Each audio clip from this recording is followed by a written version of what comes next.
Hello guys, good morning. Tanghali ng aking merienda.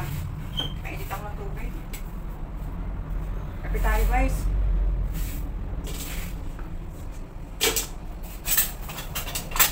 Kain muna tayo.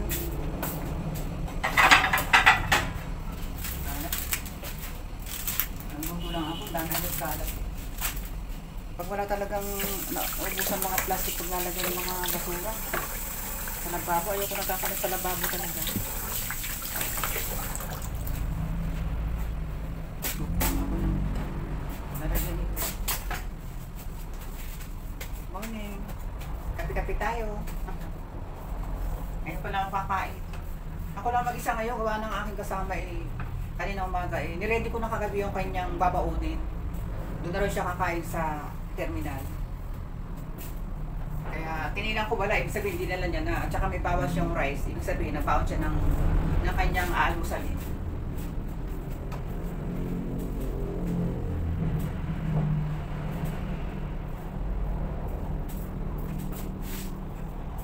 Yung mga kapag-almusal na wala talagang kape.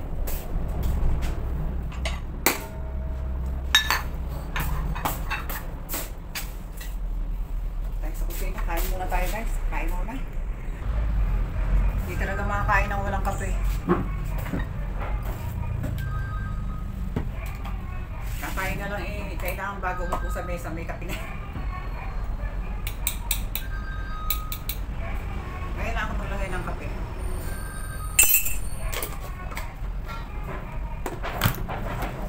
May sugar. Kasi mayroon akong singkamas. Ito na lang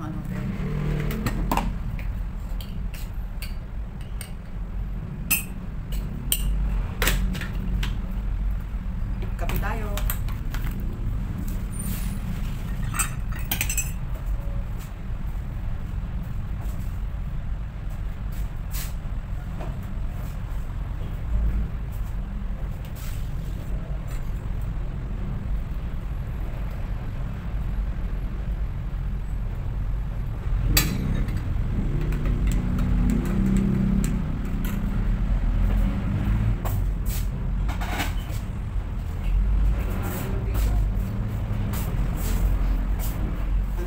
Talaga ng solar.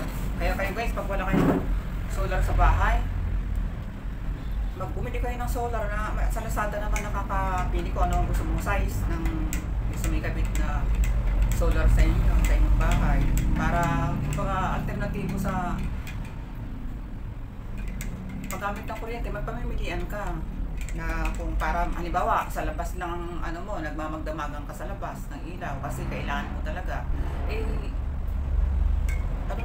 yung solar, mas maganda, mas tipid. Ang laki na yung titipid namin guys sa solar. Mura lang naman solar ang laki ng yung mabibili mong solar, yung ganyan ng kalihang panel, yung katamtaman lang baga ang square ng size ng ng panel. Mga isang pallet lang baga ganyan lang ang laki yun. Kada paano ang laking bagay niya. Naabot din ng madaling araw, maliwanag na sa kanya. Amin kasi, kapag kayong madilim na, kusa siyang nailaw. Tapos pag kayo namang paliwanag na, kusa naman siya namamatay. Ang laki ng tipid namin Sabi ko nga, dito sa amin harapan, malalagyan ko ng solar. Solar din yan, para hindi lahat sa kuryente sa ang laki ng bill namin nakakaraan, pero ang laki ng nagtitipid namin ngayon sa solar. Kaya kayo guys, kung kayo nagdudusa sa bayarin sa bill ng kuryente nyo, gumamit kayo ng solar. Kung doon sa Lazada, mura lang naman ang solar. Mo yun, compute mo yun sa loob ng isang taon, yung nami-menus mo, laki. Napakalaki. Sabi nga, pwede ka nang bumili ng appliances mo sa mga gamit sa kusina. Duro mo yun. Basta malaki ang matitipid. Malaki ang may savings mo. Kain tayo guys. Ito ang pagkain ko ito. Ere yung sinangag ko na may malungoy at saka maraming sibuyas na puti. Ito naman tira ko ang gabi, ininit kong isda. Itlog. At saka ito yung alamang.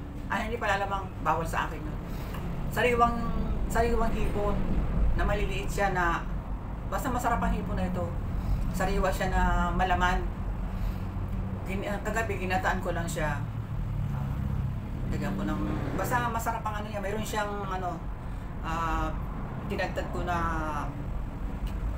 tawag din niya kalamias. Kaya ang sarap. Sinabahan ko na rin ng Kaya guys, nilagyan ko ng malunggay at rin aking sinangagawa ng, wala kasi kami gulay na sa rep eh.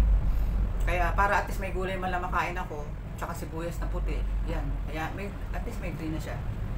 Pang neutral naman na rin singkamas. At least mayroon pa rin alkaline na. Kain guys, kain tayo.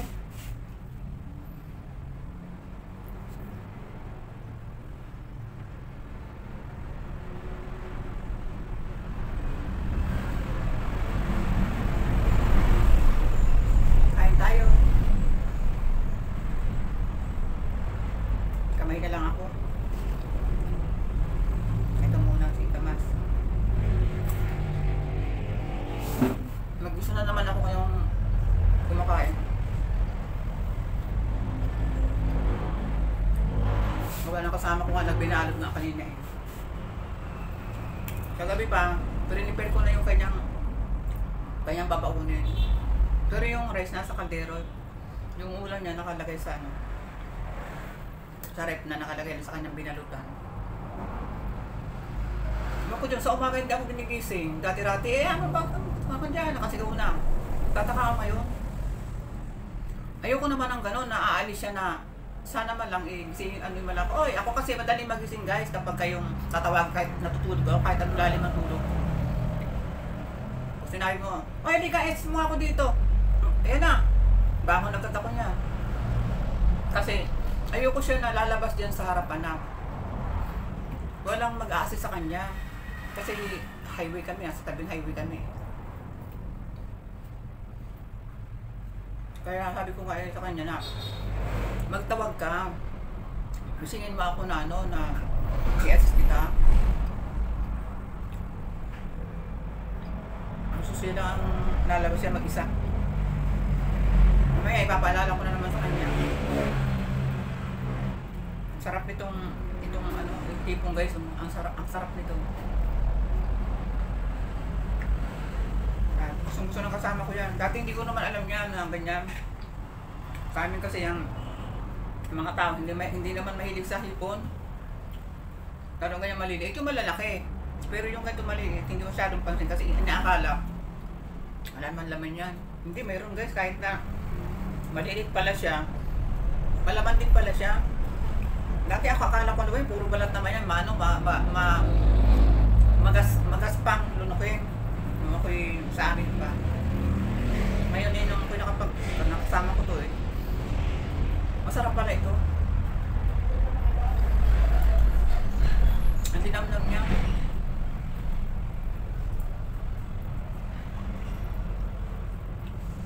Guys, kain tayo.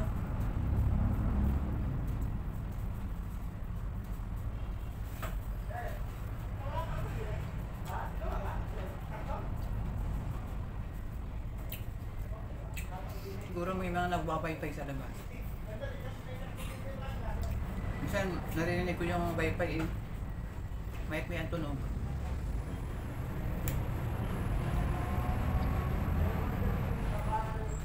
Karamihan nagwa-wifi dyan guys yung mga nagtatrabaho sa pabrika. Gusto nila makunta ang kanilang mahal sa buhay. Sa maliit na halaga. Piso wifi yan guys, piso wifi. Piso wifi. Eh, napakamura kung gusto mong makausap mo yung mga mahal mo sa buhay. Kasi mga dumayo sila dito para magtrabaho. Minsan gabi na yan dyan, minsan naririnig ko, nag-uusap pa, may kausap. Dyan sa ng tapat ng tindahan namin, saradong tindahan.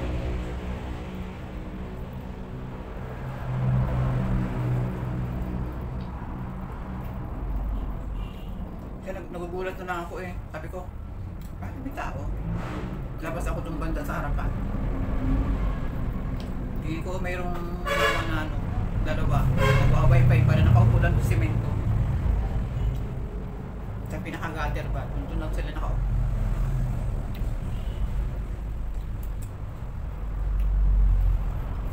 Hindi kausap ng kalang ang pamilya. Sabi ko kahit ganitong oras, alanganing oras.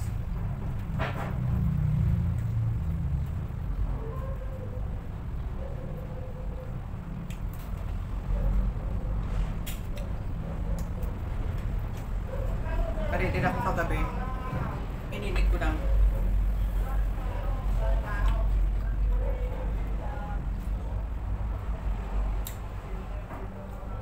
Okay guys, bye-bye na muna sa aking pagkain. Kasi marami pa akong gagawin. Bye-bye muna.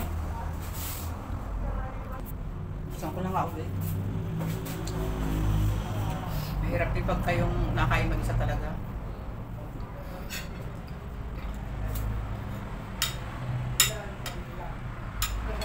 Hindi ako kanina doon dami yung tao. Kaya mahaba naman hanggang sa harapan doon. Sa haraping highway. Kaya nagwa-wifi.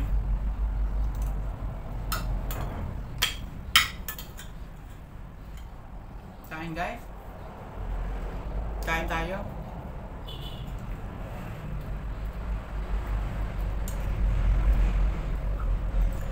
Mamadali na ako kumain. Gawa ng ang dami pang gagawin.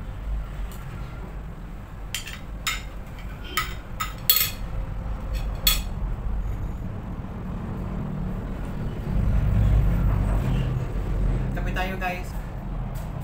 Wala siyang asukal. Pag ako yung guys, mayroon akong yung slice na mansanas. O kaya yung slice na singkamas. Hindi na ako nag-asukal. Ang sarap nito sa ano. Kakain ka lang ganito yung slice ng singkamas o kaya yung mansanas. Alin man sa dalawa. Tapos kakapi ka. Ang sarap sa panlasa ko.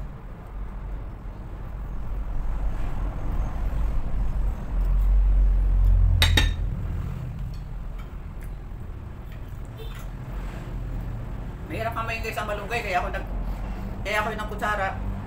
Gawa nang hindi yung malunggay na nilagay ko sinangang, tinatatad ko yun. Kapag magkakamay ka, ano yung yung kamay, may mga gumakapit. Kaya sarain na lang natin.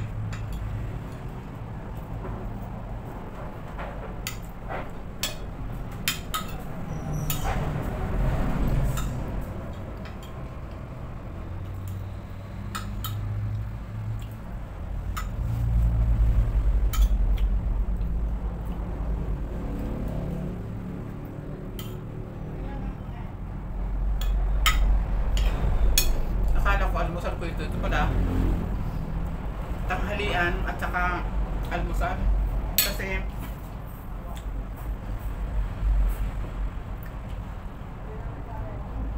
$103 na pala.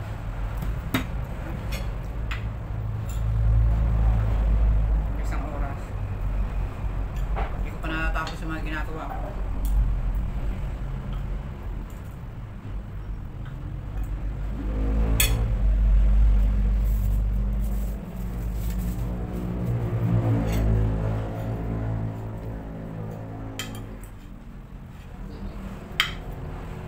Pagkakain ni lagi nagmamadali. Ganyan ako dito sa bahay guys. Kahit yung kasama ko, pinasanayan na namin yan. Yung pagkakain lagi nagmamadali. Kaya tulad yung mga anak ko nandito pa noon, hindi naman ganoon kasi nagkikwento-kwentuhan pa eh. Pero nung kami na lang, kita ko din siya, nagmamadali. Kita nyo naman guys, pag nakain, ang bilis siya kumain. Mas mabilis pa sa akin. Alis agad. Kahit sinasabihan ko na, mamaya ka na muna, mag-ano ka muna kasi kakakain mo lang. Baka matagyan yung appendix mo ng ano. Ng kanin o yung kinain mo. Ay, maano. Nagmamadali talaga siya kasi kailangan niya nung sa pila. Ako Ako naman sa bahay, kaya ako yung nagmamadali din. Kuha ng, ang bilis talaga ng oras. Kasi ang pag-ano natin sa cellphone tayo na mga content creator. Ang oras sa atin mahalaga kasi gagaganon mo lang ang cellphone, hawak mo pala ang pagtingin mo maya-maya. Halimbawa, nag-open ka na, nag-open ka ng cellphone ng, kasi umaga naman hindi ka muna makapag-open ng cellphone kasi ang dahil mga intindi mo na sa bahay, ang paligid, ayusin mo na, luto ng almusal, basa yung mga plato pagkakain, pakainin ng aming aso, yung mga gawain natin dito sa aming bahay. Sigurado ako guys, ganun din sa inyo. Ngayon, katulad ko na ganito na content creator. Tingnan mo ang oras, o palagay na mga siguro mga alauna o kaya mga pagpalagay na 11. Kasi 11, minsan kasi 11 nakaluto na ako. Minsan naman hindi pa. Alauna na ako mag-ano yan, hawak ng cellphone. Mami, pag tingin-tingin ko niyan, alas 3 na pala. Minsan, ano pa ito pa, bilis naman. Iwan ko ba kung ba't ganun? Basta nanyabakan mo ang cellphone. Kaya nung araw nung ako yung nung ako yung nagkakantin, hindi ako nahawak ng cellphone. Mga panahon na yun. Nawala pa naman kasi ako cellphone nung araw din. Nabuti naman. Wala naman ako pambili ng cellphone nung araw kasi ang aking puro kasi ang mga anak ko nagsisipag-aral. Puro sa mga anak ko, hindi ko naisip mo sarili ko na mahilig ako sa cellphone guys ng mga time na yun. Hindi ko naiisip yun na mag-cellphone ako. Na ang kauna-una ang cellphone ko nung araw, bago pala nauso yung cellphone na yan, napakulit na naman ako, may naisip na naman ako. Yung two-liner, mayroong one line pa nun eh. Two-liner, maganda na sa akin yun. Mayroon pang one line na yung tinawag message mo na ay two-liner ba na, ano ba yung 32 yata yun? Ay hindi, ganun, nakalimutan ko ang nun eh. Basta, magte-text ka lang, text lang at saka calling, yung pwede mong doon. Yun lang yun. Kauna-una akong cellphone. After noon, wala na akong maalala pa na nagkaroon akong cellphone na yung mga na basta na laking screen na ganito, hindi ka ng cellphone, laki ng screen, parang parang ka nanonood ng TV na. Basta nung araw black and white pa yung cellphone namin kasi kailangan kasi dalawa, isa sa aking kasama at saka isa rin sa akin para communication ka. O saan ka na? O uwi ako, ganito, ready mo yung ganyan. Kaya kailangan talaga ng cellphone. Ang mga anak ko wala pa kaming dalawa lang. Kasi elementary pa lang ng anak ko nung time na yun. Yun lang ang naranasan ko na nakahawak ng cellphone noon. Na talaga akin talaga pinilitan lang na bago dalawa brand new talaga na tag-isa kami. Kasi may purpose doon kailangan communication na para mapadali yung mga mga pag kung ano pa bawa sa uuwi hindi tawagan na lang. Okay, text na lang. Pero ngayon nung mga anak ko na after noon wala na akong cellphone hanggang sa ako nagtalo ulit tindahan tapos nagkaroon ng kantin. Hindi man ako nagsiselfone, wala akong cellphone. Wala na akong bilhin ng cellphone noong mga time na yun. Kasi ang aking pera puro doon sa sa kantin, umiikot. Kasi ang mga anak ko napasok. Kasi pasok ang mga anak ko. Nagkaroon yata ako ng cellphone. Kauna-unahan nung anak ko nakagraduate na ng college. Nabilihan niya ako ng ba yung cellphone yung tablet yata yun, yung malaki ba? Hindi ganito na pwede mo ilagay sa bulsa. Tuwan-tuwa na ako nun. Tuwan-tuwa na ako. Pero hindi pa ako marunong mag-FB, hindi pa ako marunong mag-YouTube, hindi ko alam kung anong gagawin ko sa cellphone. Noong mga time na yun. Wala akong alam.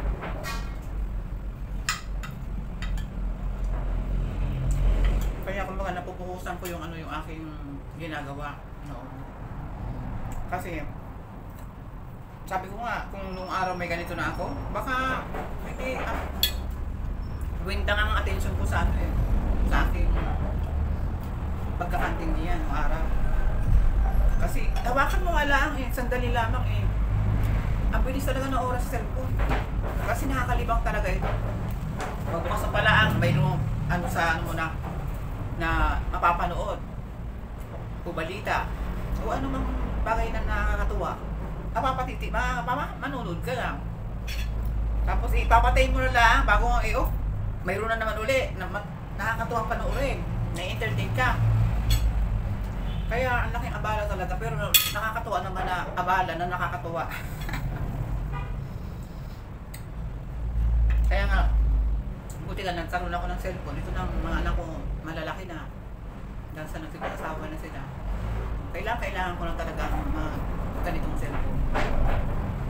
Kasi pag may cellphone ka, para ka rin may kasama. May itatanong ka, itanong mo sa cellphone. Tanong mo sa, nari ang cellphone lang, tanong ka. Para ka rin may kasama.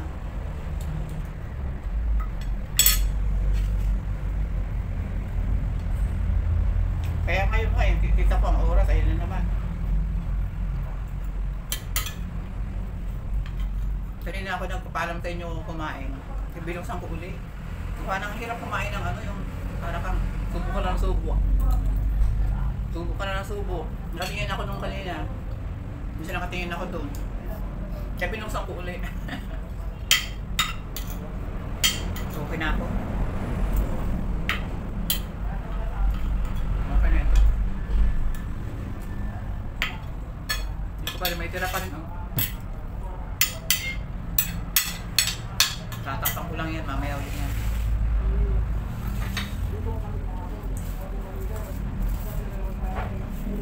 Guys, kape-kape tayo. Dito lang kayo Dito lang kayo, tingko tayo isang kasirolang kape. Kapeng barako. Iingay ang aming si Jack! Hayaan mo. Hayaan mo sila. Gawa ng mayroong mga nagwa-wifi sa harapan ng aming saradong tindahan. Ginawa ko kasi sa wifi, dati kasi nasa loob yan, kantin pa yan. Mga nagkakantin, nakain dyan, nag-soft drinks. Naghulog sila ng wifi. Doon na rin sila naupo sa mga mesa dyan sa labas. Ayun nung sinara na namin kasi parang nag-iba. Kaya pala yung mga negosyante pag nag-iiba sila, ang ganda-gandang pinagawa ng pagkaganda-ganda, tapos dati mabili.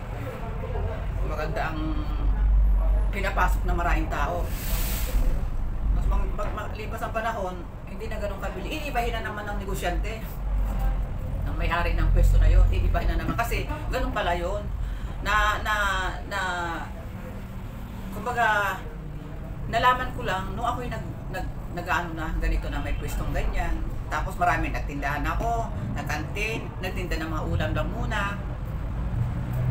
Habang tumatagal, unang mga ulam muna, hanggang sa nagkantin na ako, ganda. Naranasan ka magtinda ng ulam, nagkantin. Ano naman ngayon? Kasi lumilipas ang panahon, nagbabago ang mga bagay-bagay, nagbabago ang gusto ng tao. Kaya pala itong negosyante, kung ano ang bago, kung ano ang sinong sinasabayan niya, iniiba niya uli ang tindahan niya. Dati iibahin niya naman. Iibahin niya ng mga style at magdadagdag ng ano man sa kanilang tindahan para mas mapansin uli yung kanyang store. Ganun napapansin ko dito. Ngayon actually, hindi ko may open days kasi siyempre kailangan niyang puhunan na talagang pag mag-open ka ng dyan, ano bang gusto mo, kailangan talaga puhunan. Kasi magkano ka sa balitan ng puhunan, ay hindi lalangawin niya ang pwesto mo. Kailangan kasi ang tao kapag lalapit sa'yo, makikita niya yung halos marami siyang mabibili. Bukod sa mayroong pang kainan, mayroong ka pang mabibili sila na o gabi na uwi. Nangailangan sila ng mga pangailangan nila sa pag-uwi nila. Ay yung kantin yung binilhan nila, wala man lang, mayroon man tinda ng kulang-kulang naman. Pupunta yun doon sa mas kompleto. Kaya ayoko guys mag-open ng store na mayroong ulam o konting kainan. Yung kasi ang maganda katulad natin mga pangkaraniwan tao. Pero mayroon din namang canteen store na malalaki din na kita mo naman na talagang kumikita talaga ng malaki. Ito kasi sa amin, maliit lang itong pwesto namin. Pero at least, hindi naman ako naupa. Kasi iba nga dyan, magkano upa dito guys sa amin. Yung pwesto namin yan, kung lalagyan lang namin ng maliit lang na, ng CR, mga na yan, mga 20,000 a month, ang monthly niyan. Kaya, kumbaga, na rin ako kasi at least mayroon kaming pwesto. Kumbaga, antabay lang ako kung ano ang pwede kong dyan ilaman uli. Kung ano ang kailangan kong itinda na naman ulit din yan. Kasi kung katulad pa rin ng dati, hindi na eh. Parang nag-iiba yung gusto ng tao. Parang cellphone, di ka? Ang mga bagay-bagay nag-upgrade. Kapag ka nandun ka lang, may iwanan ka, daming ano na eh. Ikaw nandun pa rin. Kaya parang sumabay ka, kailangan mayroon ka rin ganyan na magagamit.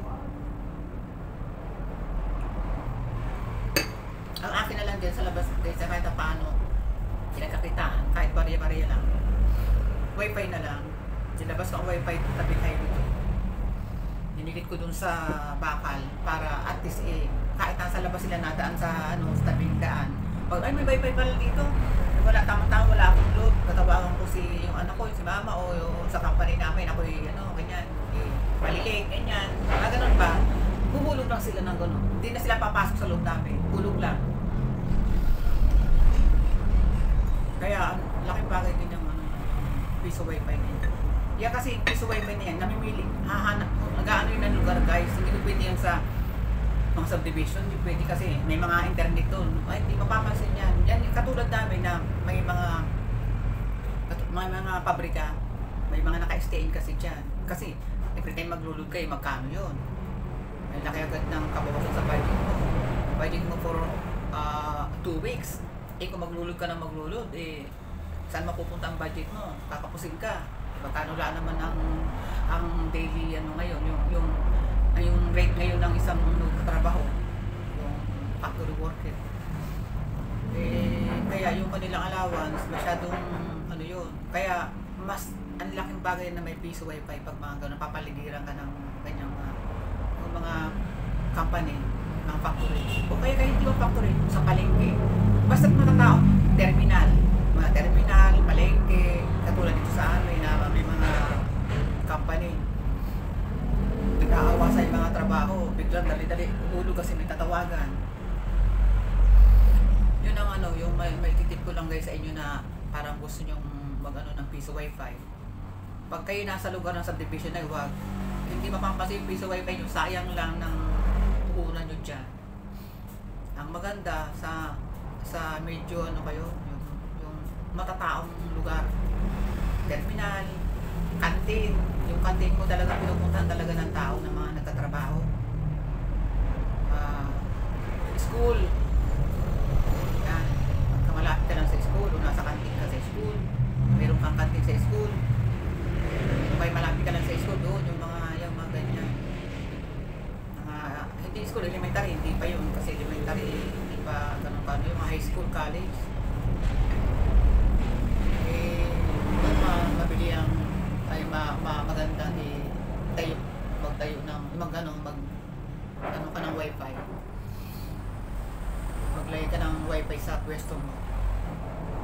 Pero pag nahanapan mo talaga siya ng yung mataong lugar, pumupuntahan ng tao, kung mga tao sa barangay ninyo bihira may internet, puro magbulod sila, doon maganda din doon.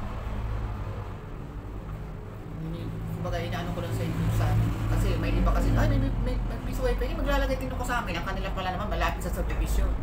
Tapos yung mga kumbaga hindi masyadong ang mga tao na doon may mga ng internet, may connection ng kanya-kanya connection ng internet. Gusto niya mag sa labasan din kasi siya pagka gano'n, tapos wala masyadong kapitbahay na wala masyadong, naku, wag ka nang maglagay ng piso Wi-Fi dyan. Kasi hindi na para bumaba yung nakakotse o nasasakyan para piso Wi-Fi dyan sa iyo. Ito sa amin talaga, swak na swak yung piso Wi-Fi kasi pagka mag-uuwian o kaya bago pumasok sa trabaho, tatawagan sa kanila o pauwi na, tatawag. Kaya yan. Yun na lang ang aking kahit paano pinagkakitaan dyan.